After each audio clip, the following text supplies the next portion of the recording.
And ladies and gentlemen, welcome to another edition of VWE Live, where I am your co-host for this episode, the most recognized voice in SL Sports Entertainment today, the voice of Detroit, Natasha Grimmore.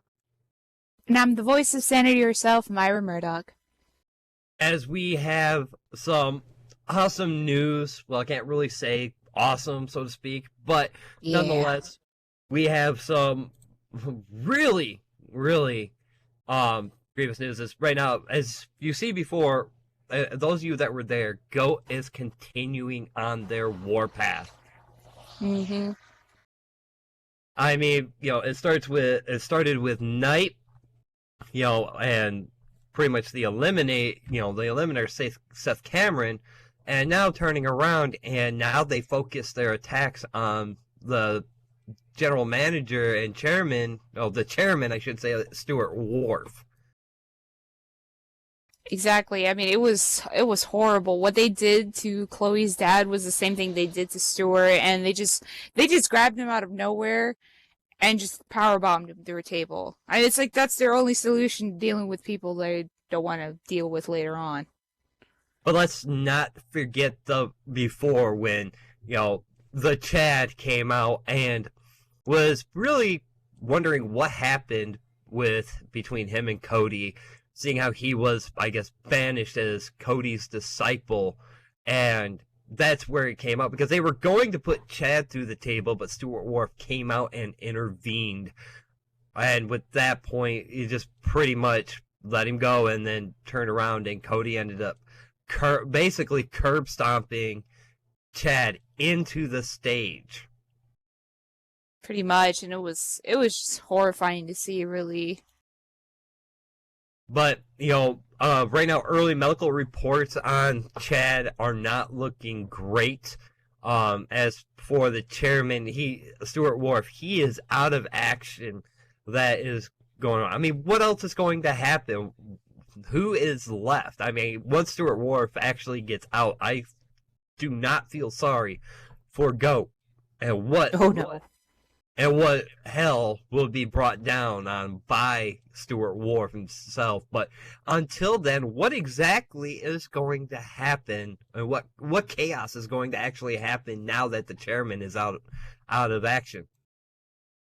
Oh Lord, it's already bad enough that GOAT already puts themselves up in this higher pedestal above others. And now with Stuart Wharf gone, and so many countless others, well, including, Mr. Valentine as well as the Chad, I mean, it's just going to continue. The bodies are just going to keep growing. And that right there is definitely going... I mean, that's still the thing about it is I still see it as Knight being the loose cannon of the group. But it's once again, though, it seems now that Christina is the one that is the leader of GOAT, as she ordered, basically earlier in the night, Maxine, she ordered the boys to get her. And it seems like they followed without pretty much, without question or anything to that effect. It really makes you begin to wonder who is really the brains of this operation and who is the leader at this point. It's true, especially when Knight kind of almost reminded you of about calling them dogs on a leash, so to speak, and then he just spit water in your face like some alpaca. Well, I mean, you look at the situation, that's exactly the way it seems that the pecking order is basically, we have, Knight and Cody, who are the muscle, as well as, Christina calling the shots. I'm sorry, but that does sound like she has them on a pretty short leash, at least pretty to much. me. Mm-hmm. I totally agree with you. And it's just, we don't know. You guys are going to have to just sit here and watch, as we will keep you up to date on, Stuart Wharf's condition, along with Chad's condition, as it goes along. But who else is going to be placed in the hospital? And, that's just the thing. Who are they going to get? Who's going to be able to stop GOAT? Yeah, I mean, especially with Seth already making his dispute against GOAT already known. I mean, so far it just looks like he's on his own at this point. He needs backup. He needs at least couple more people behind getting his back if he ever has a chance to at least take care of this GOAT problem. So, oh, but before we move on, folks, I just want to do a reminder. Go ahead and join us in our little conversations, and even with your questions, go to Twitter or one of the social medias that you're watching this on, and pretty much ask your questions or tweet to hashtag VWE Live, and we will get those on the screen. Let alone you will be able to read those off. Now, now we also sat here tonight, and you got to witness a pretty much a another legend coming in for the time being. I guess is the point, if I understood that correctly. Yes. Oh my God. It was shocking at the same time as exciting. Well, how it all started off is with Misaki calling out Ellie Christensen Embers out, saying that, oh, well, why don't we put ourselves in a match? But Ellie, of course, being humble, she said, oh, I can't. I'm not really medically cleared, and oh, who am I to deny you a match, though? So she decides to bring out the one and only Allie Christensen. Now, as I seen, I mean, Allie Christensen was a big deal that came out, and I believe that is Ellie's mother. Am I correct? Yes. And there was a lot of talks about about her mother being a bad wrestler, and watching from up here as I was getting ready, I didn't see where all that they were talking about.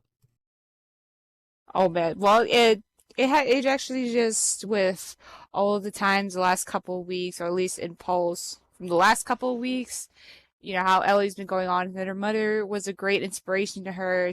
It was a great inspiration for her in her career and everything. And of course, Misaki as well as Austin and I completely ridicule her as thinking, oh, your mother was nothing more than a degenerate, has been, all the names you could possibly think of. And just at this point in moment in life, could they completely eat those words, as Allie proves to be the greater of Misaki. And it was just awestruck. I'm still recovering from it.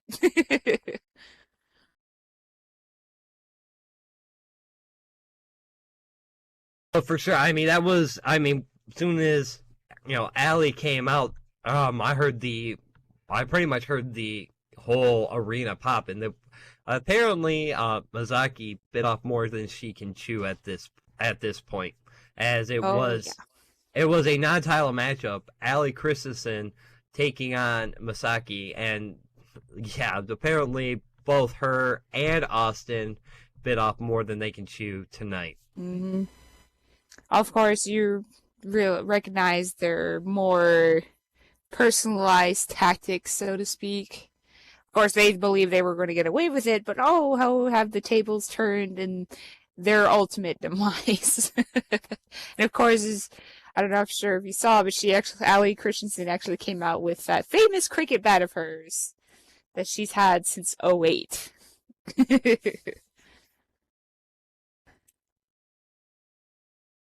But definitely, folks, if you weren't here tonight, you missed an awesome match and a awesome moment here at VWE.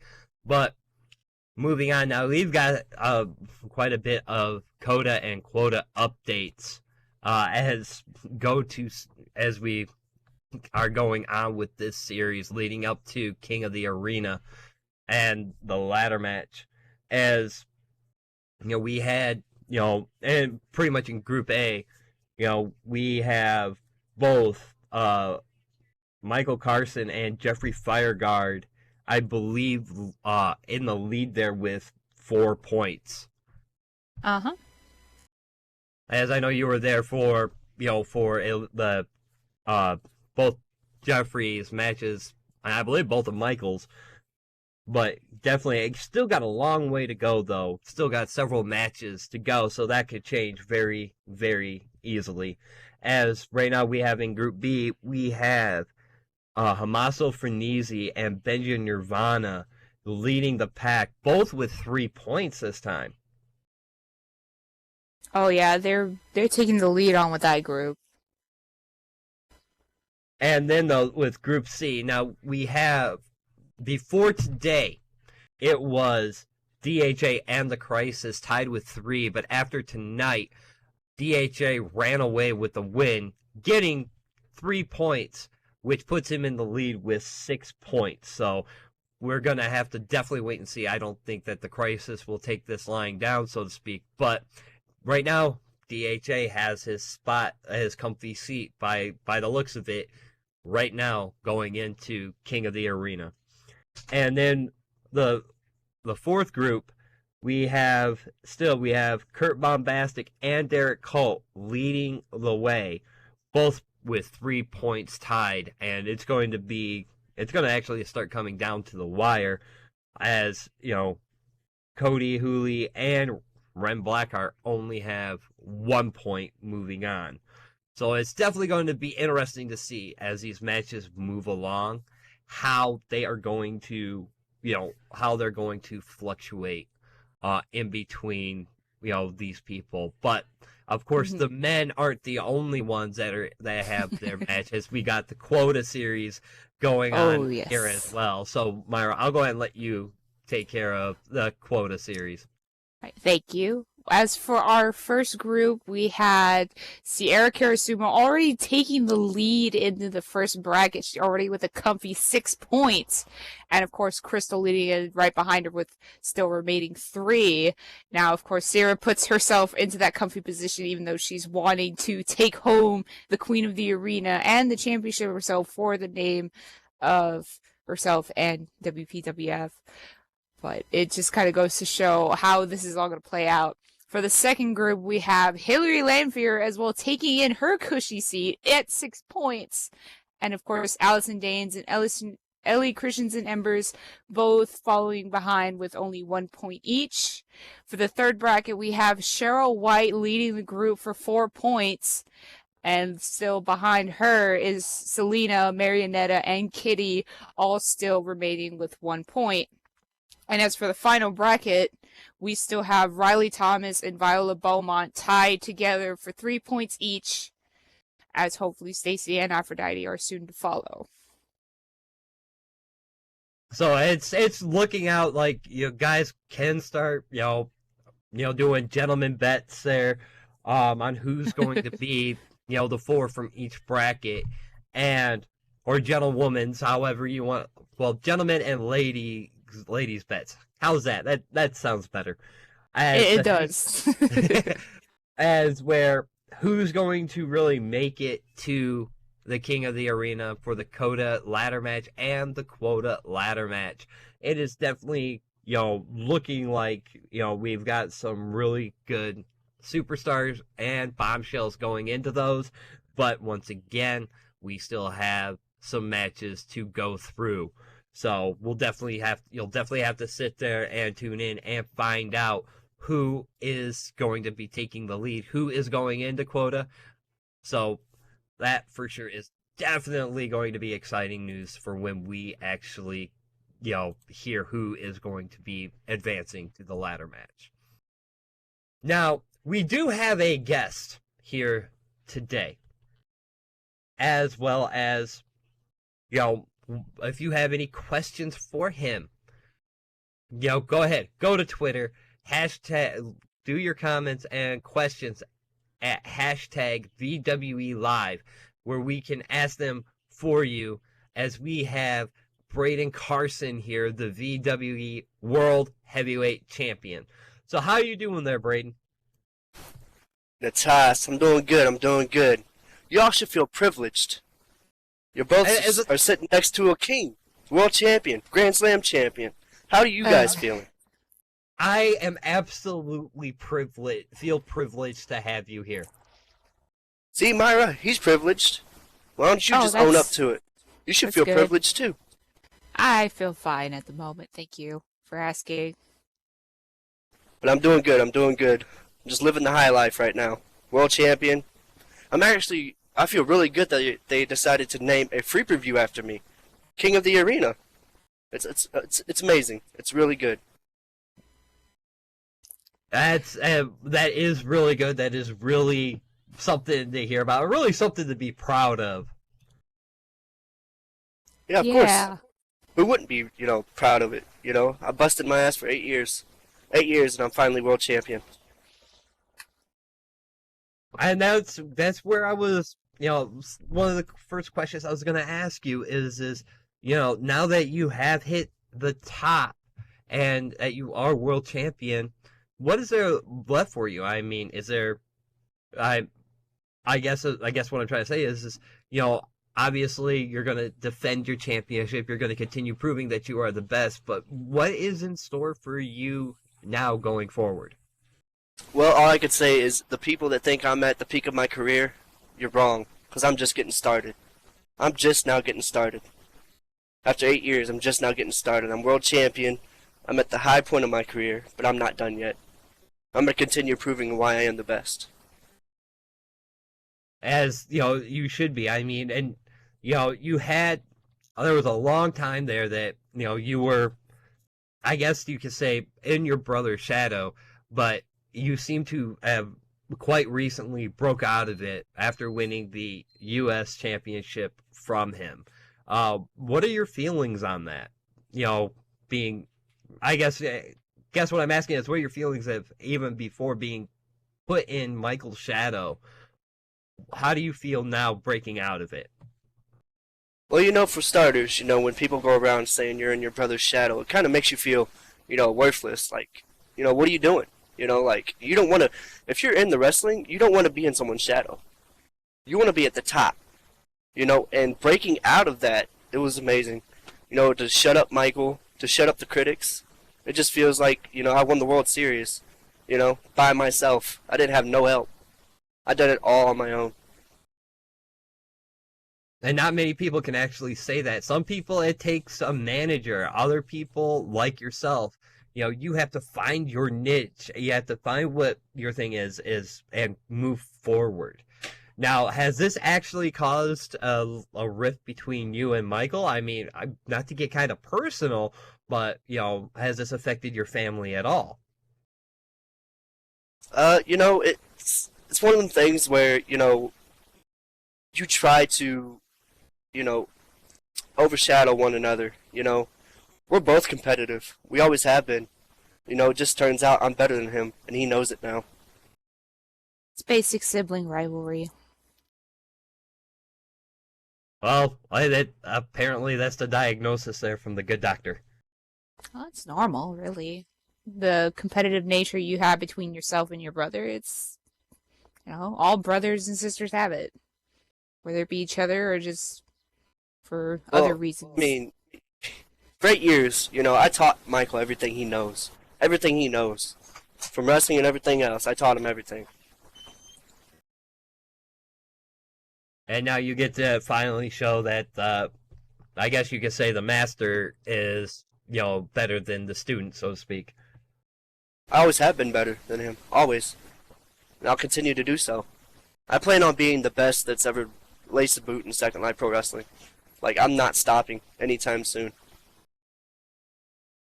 And that is obvious.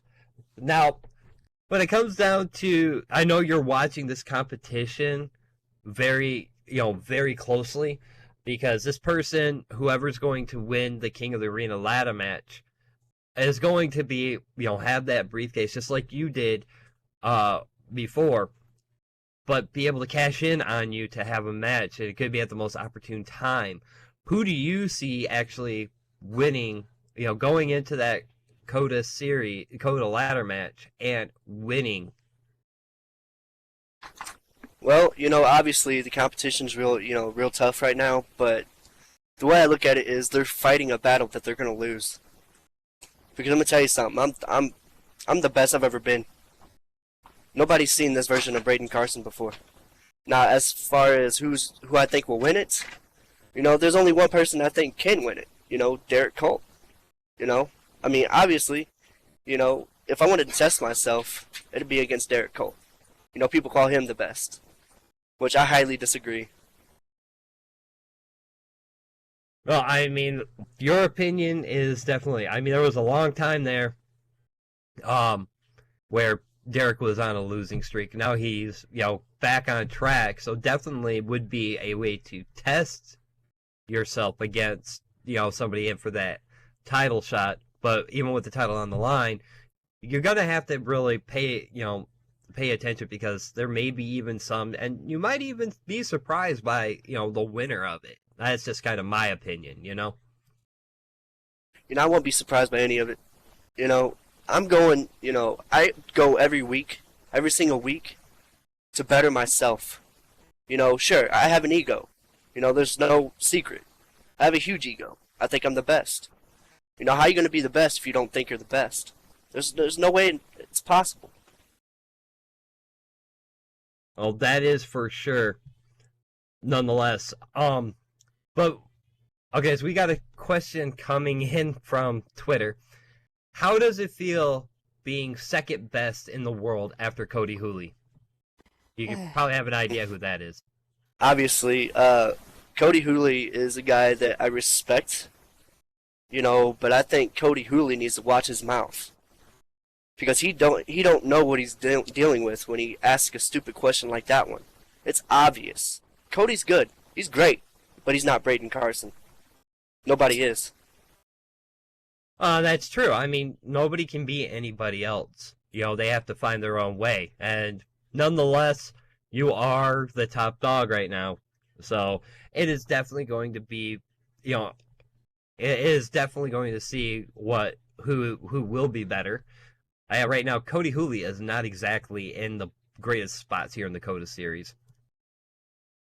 Oh, definitely. Or at least to say the very least. But we have another question coming in. Hey, Braden, so 8 years. It took me 1 year to become champion. Your brother, Michael Carson, became champion quicker. How does that make you feel? You know what? I don't care what people say about me. Sure, it took me 8 years to get the world championship, but I busted my ass for it. Sure, it takes people quicker than others, but the people that take quicker than others also kiss a lot more ass as well. I did this for 8 years, busted my ass to become world champion. True. Some processes take longer than others. As we have another one. So if the offer was presented to be part of GOAT, would you join? Especially with the reputation they're gaining, so to speak. That's a good question. I had thought about it. Me and GOAT have a lot in common. We have a lot in common. They're wanting to take over, and so am I. If you want to go and look at the rankings right now, you're going to see 3 people at the top. Braden Carson, Cody Hooley, and Knight. And, of course, Christina Krovac. So I'm guessing that would be a yes. Clearly it'd be a yes. Yes. I respect those guys for what they've done. They're trying to take over, and I respect that. Well, we got another one. Braden, you never faced the German sensation in the ring. How can you say you've been the best you've ever been? I see you at Coda. Reason I haven't faced German sensation, of course he would like to call himself. He's a fool if he thinks he's better than Braden Carson. He's a nobody. He came back to try to stay relevant, like somebody else did. Their time has passed. It's time to hang it up. Because they're not Braden Carson. I'm telling you that right now. They're not. Well, and true. Now that we got another question coming up, and here comes the strange ones, but these people want to know, do you like brown mustard and relish? For a stupid question coming like that, let's go ahead and move on to the next question. Can we do that? That'd be great. Okay. Yeah, we can do that. Well then. But it's just gonna get weirder later on in the night, so yeah. Pick and choose, I suppose. As we got another one coming up. As Derek, as one of the best, you're walking a thin line, Braden. It's more of a comment than really a question. I think that was a rhetorical question. Here's the thing. it's hard to argue that Derek is, he's clearly one of the best. He really is. Sure, there's a bunch of others out there, but Derek stands on top, And if Derek were to step, I beat Derek twice. I beat him twice. That's something that very few people could say, and I'm one of them. And if there's anybody who thinks they're better than me, step up. I'm not afraid, and I won't be intimidated. That's obviously, that's been presented multiple times out of all the times that you've been in the ring, is that you are not scared. You are not intimidated easily. Where, I mean, you were even arrested at one point, and you still come in here and, use that rep pretty much against your opponent. But let's go ahead and as you've heard, the Tag Team Classic is coming soon, and pretty much what kind of combinations of wrestlers do you think would be good, or at least what you would like to see as combinations of wrestlers? That's a good question. There's a bunch out there. Obviously, I would like to see,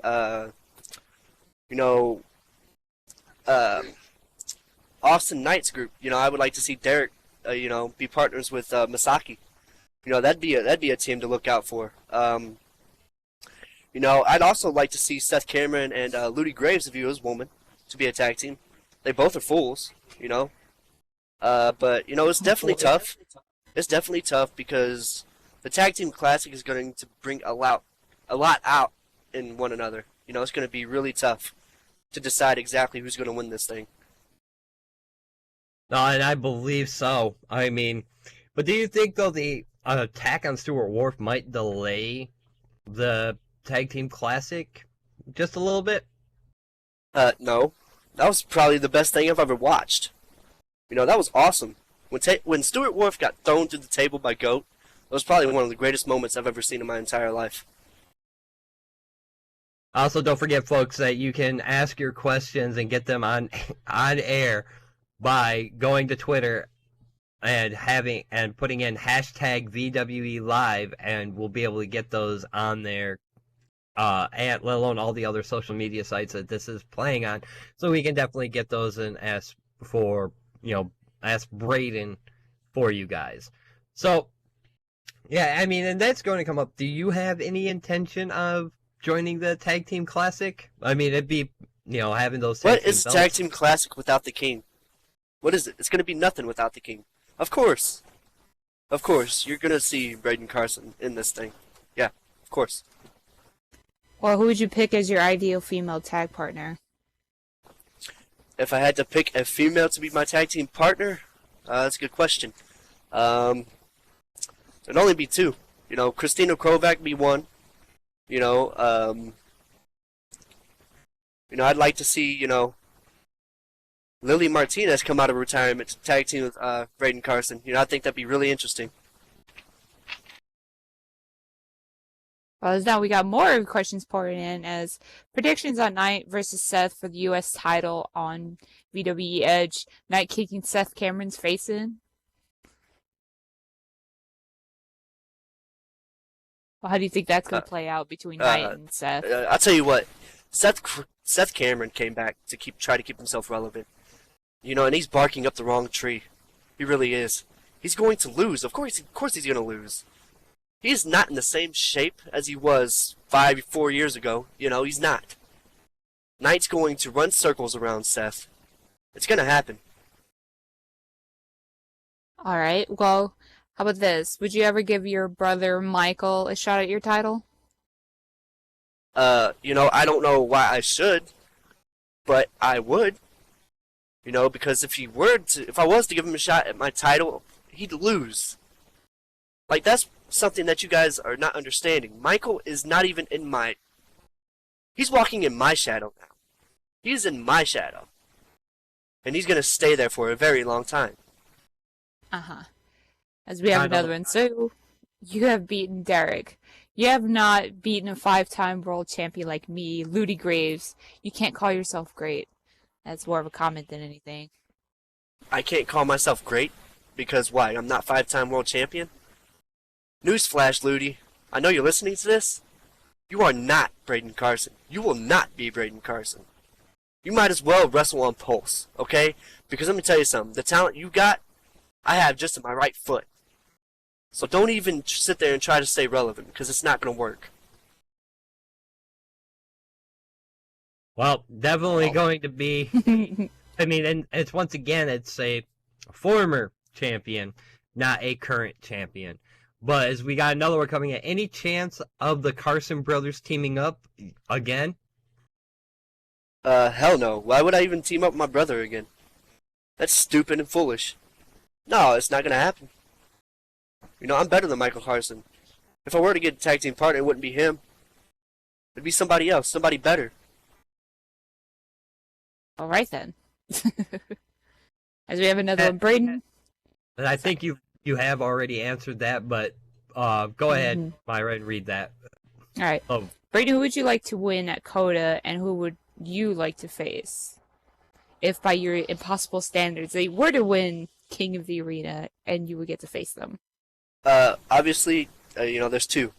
You know, Derek Colt, or, you know, Cody Hooley, or AKA God.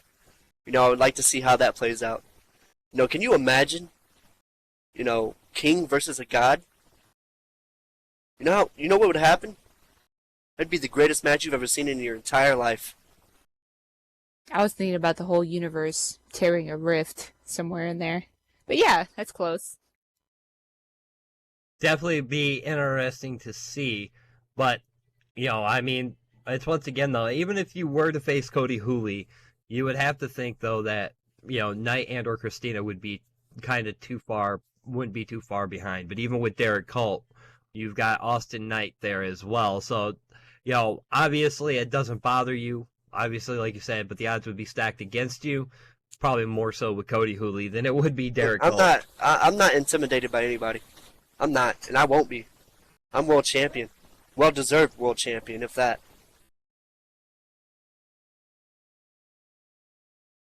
Now, we're definitely getting, as you guys watching can see, we're getting a bunch of different comments coming up. So, but nonetheless, now, Braden, I mean, have you ever been approached with like movie deals, you know, TV show type of thing? Now that you're champion, unlike, you know, before when you didn't have the championship. Natas, now why in the hell would I want to be in a TV show or a movie? I don't want to be in a TV show or a movie because that's acting. I hate acting. With Braden Carson, what you see is what you get. So I don't act anything. Well, I mean, that's obvious. I mean, but then, you know, I mean, they could offer you money and stuff like that. But apparently, you know, obviously that's not part of your, you know, it's not my main desires. focus. It's not my main focus. It's not. I plan on becoming the greatest of all time. That's my focus. And I'm not saying, you know, taking them or not taking them is a bad thing or a good thing. Either way, that's your prerogative. But for sure, it's definitely going to be, you know, that might be one that presents itself. Just saying. But if you've been turning them down, then more power to you. That's your prerogative. But you do have a great goal, trying to be the best of all time. And I think, honestly, you're at a great step of achieving that. Well, like I said earlier, I'm not even at the peak of my career yet. I'm just starting. You know, and that's scary to listen to. Because Braden Carson has a lot in his arsenal. You haven't even seen, you know, 1 inch of what Braden Carson can do. Now, has there ever been a point in, you know, your 8 years of being in this that, you know, you would think that, well, it's never going to happen, it'll eventually, you know, I should just give up or anything? And if so, how did you power through it? There's been times where I just wanted to, you know, hang him up, you know, because I wasn't going anywhere. You know, I couldn't find, you know, that one thing that I needed to succeed. You know, so yeah, obviously, you know, I've had low points in my career, and what helped power me through it is just doing it, you know. I went out there and I did it. You know, I kept on striving to be the best, and I continued to do so. Well, that's at least, that's one good thing that, little wrestlers can take out of this is actually, don't give up. Then you'll be able to achieve what you want and achieve your goals. Myra, would you like to take this question from Twitter? Oh, and I was going to ask you to say it, but fine, I suppose. So, take your dick out of Goat and Derek for a moment. Who else do you respect within the SL wrestling business? Which, from knowing this whole past time, I'm pretty sure there's a whole lot less. Who else do I respect? Mhm. Myself. Look, there's not a whole lot of people I respect. If I respect you, that's saying something. Respect is earned, not given. I'm not going to give you my respect. You're going to have to show me respect to get respect. Of Well, course. Respect is earned, not given. As this next question goes, what future stars in VWE do you think the men should keep an eye out for? Well, there's a few of them actually. Matt Asadar, he's going to be somebody to look out for. I've known him from the past, and he's really good. He's really good. Jason Rain, I'd look out for him. I know what he's capable of. Yeah, I mean, there's a bunch of people. Hamaso, even though he's a little too positive for me, but he's pretty good. He's pretty good. He's not on my level by any means, but that's somebody to look out in the future. So I guess this answers this next question as to what do you think of VWE Pulse? I think it's a good idea. I think it gives the developmental talent something to, work for. If I have something to say to them, I would say, strive to be the best. Do not blink. Always take opportunities and do not give up and keep, striving forward. Definitely something to take away, from all this and from your career there. Obviously, those that know that, how long you've been in the business and, watched you as, it's like I said, for all these, new wrestlers coming in, definitely, like you said, don't give up on your dreams and whatnot. And eventually, you'll see it and just strive to be better. So we've got another question coming in from Twitter. Haven't seen an inch of what Braden can do. Neither have the women. But I'm not surprised, really. Hashtag Team Awesome. Well then. Hold on a minute. Ludi Graves, I know this is you trying to get under my skin. And again, trying to make yourself relevant. You're not relevant. Hang it up. Go back to making movies again.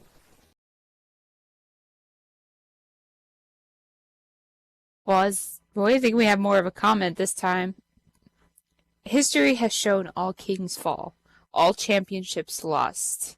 Cherish your reign, for even you shall fall. That's a point. No, that is not a point, Myra. You're another person that don't like me. And I don't care. Anyways, I will, comment on what was just said. Here's the thing. Sure, history has shown that kings fall. Okay? But this king will never fall. I'm a king, okay? A actual king. A true king. The only king. And I won't fall. There will no way I will fall. Think about this. Didn't Cody have that same mentality when he still, to this day, holds himself as God? Braden Carson and Cody. In a more positional standard, God surpasses all. And even if someone like him can fall, he fell to Vince, and then eventually he fell to you. So that just proves that system to where kings fall and championships end still keeps on going. That cycle will keep going whether you like it or not. Eventually someone will take your championship. I'm a king better than God, okay? I am better than God. I'm the king.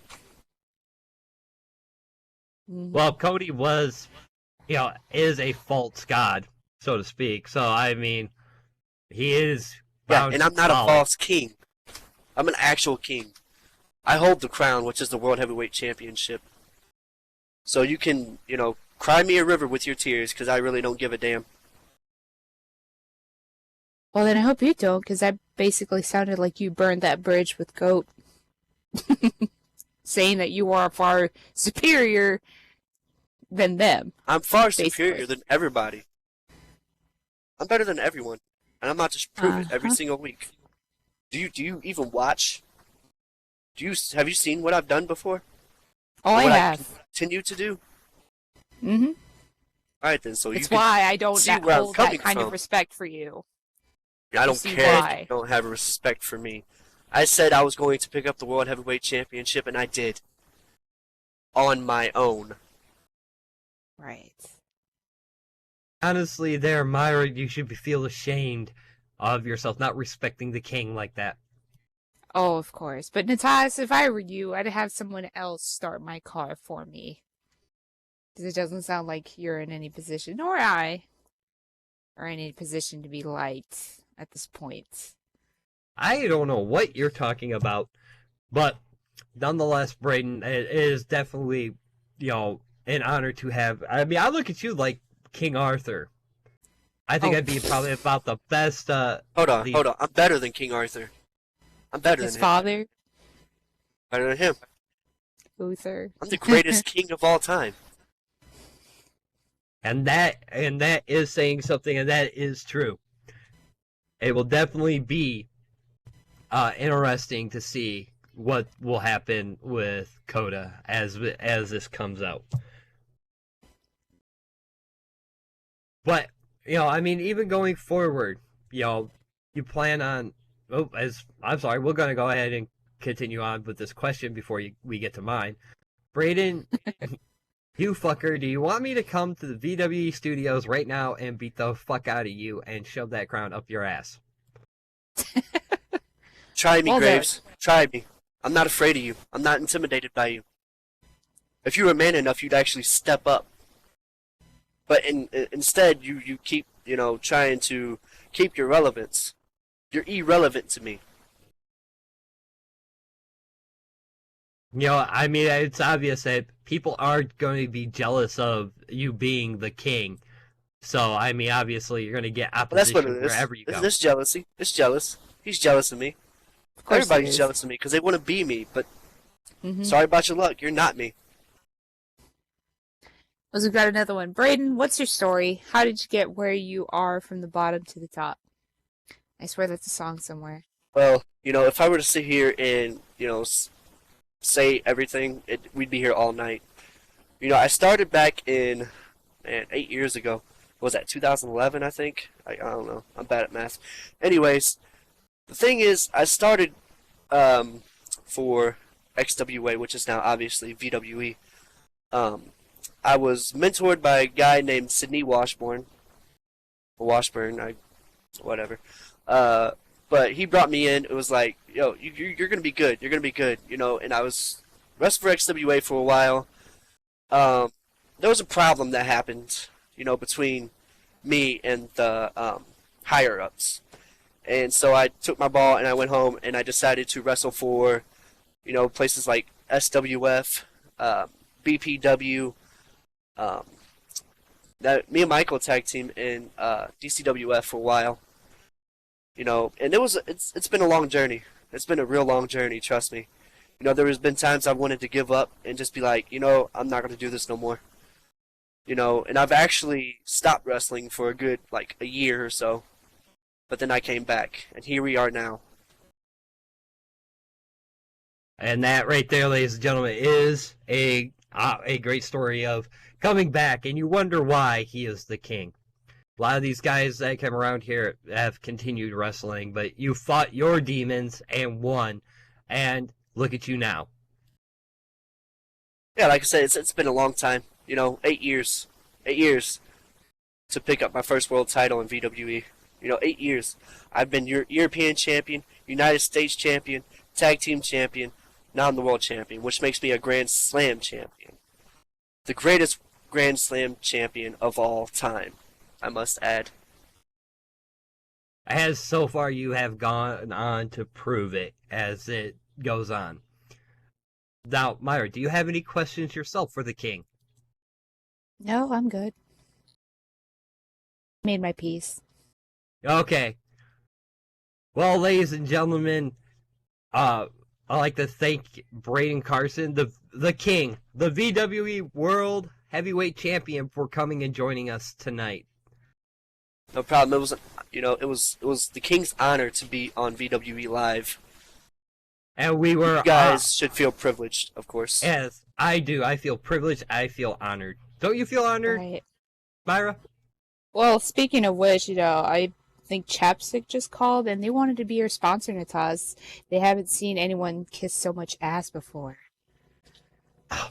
Anyway, but make sure you are here next week watching VWE Live, as our next guest next week will be the Big Shot Benja Nirvana.